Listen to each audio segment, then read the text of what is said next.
माँ Shitala recording studio Bihar Sharif. गोरे गोरे गलिया पे काला काला तिलिया लगे नहीं केहू के नजरिया।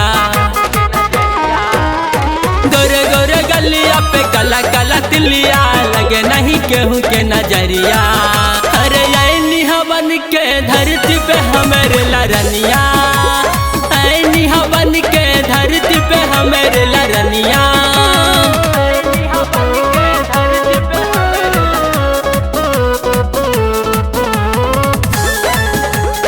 Music by Sonu Yadav.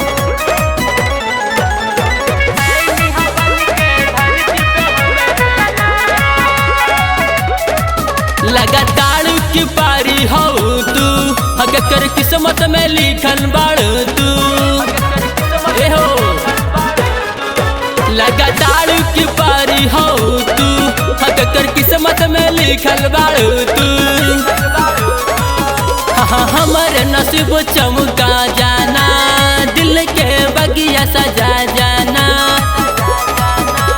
दिल के धड़कन में तोह के बसाई बन जा मोर सजनिया। ऐनी हवन के धरती पे हमारे लरनिया, ऐनी हवन के धरती पे हमारे लरनिया।